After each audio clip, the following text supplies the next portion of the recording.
सर्वविघ्नविनाशाय सर्वकल्याणहेतवे पार्वतीप्रियपुत्राय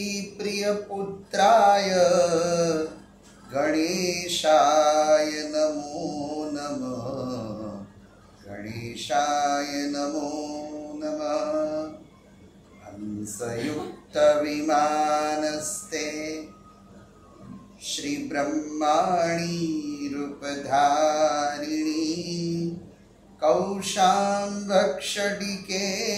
देवी नारायणी नमोस्तुते।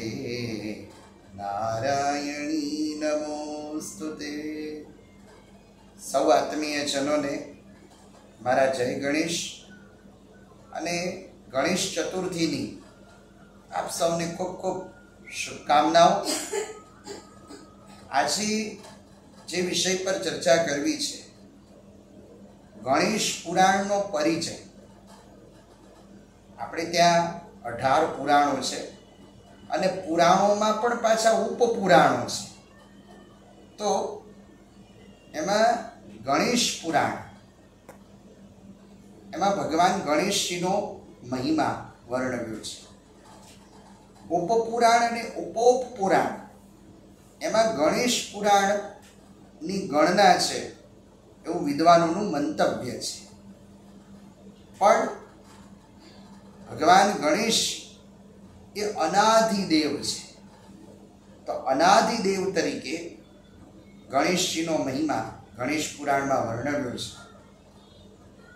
हवे गणेश पुराण एमां विविध विविध पुराणोना संदर्भ लीधा छे, जेम के पद्म पुराण, पछी ब्रह्म वैवर्तक पुराण अने शिव महापुराण।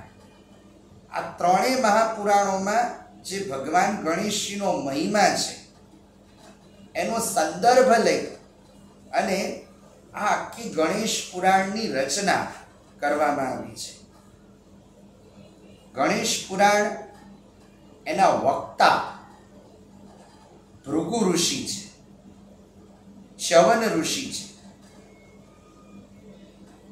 गणेश पुराणना सर्वप्रथम जो कोई वक्ता होय तो ए ब्रह्माजी छे।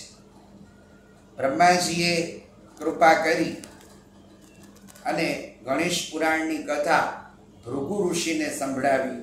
भृगु ऋषिए च्यवन ऋषिने आ शिव महापुराणनी कथा गणेश पुराणनी कथा श्रवण करावी अने ए गणेश पुराणनी कथा च्यवन ऋषिए सोमकांत नामना राजाने श्रवण करावी।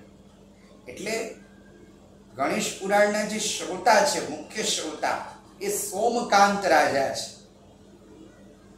गणेश पुराण एने 5 खंडोमां विभाजित कर्युं छे।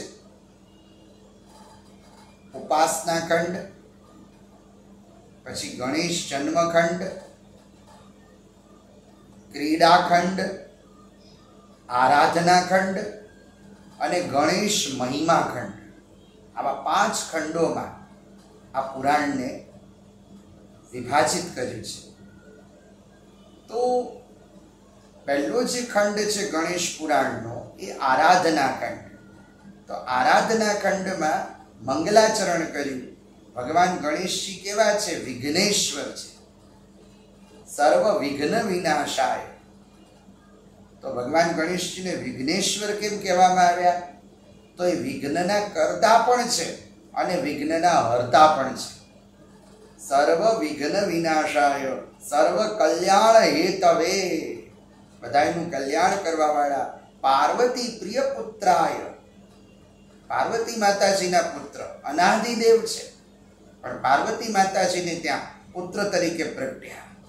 गणेशाय नमो नमः एवा भगवान गणेशजीने वंदन कर्या छे। तो गणेश चतुर्थीनो जे महिमा छे ए गणेश पुराणमां वर्णव्यो छे के आ दिवसे भगवान गणेशजीनुं प्रागट्य महादेवजीने त्यां थयुं। पार्वती माताजीना मनमांथी भगवान गणेशजी प्रगट्या એટલે ગણેશજીનું નામ ગિરિજાત્મજ એવું પડ્યું. આત્મજ એટલે પુત્ર. હવે જેવી રીતે શ્રાવણ મહિનામાં મહાદેવજીની પૂજા કરવામાં આવે છે, એવી રીતે ગણેશજીનું પણ વ્રત શ્રાવણ મહિનાની ચોથથી લઈ અને ભાદરવા મહિનાની શુદ્ધ ચોથ સુધી ભગવાન ગણેશજીનું વ્રત કરવામાં આવે છે.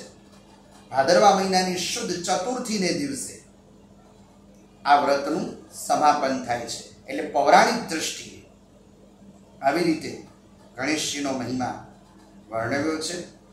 તો વિવિધ પુરાણોમાં જે ભગવાન ગણેશજીનો મહિમા છે, શિવપુરાણ, સ્કંદ પુરાણ, પદ્મ પુરાણ, બ્રહ્મ વૈવર્તક પુરાણ, આ બધાના સારભૂત ગણેશ પુરાણ, જેને વિદ્વાનો ઉપપુરાણ માને છે 18 પુરાણોમાં, તો એના કેટલાક વિષયો ઉપર આપણે ચિંતન કરીશું. આજે આપણે પરિચય પ્રાપ્ત કર્યો.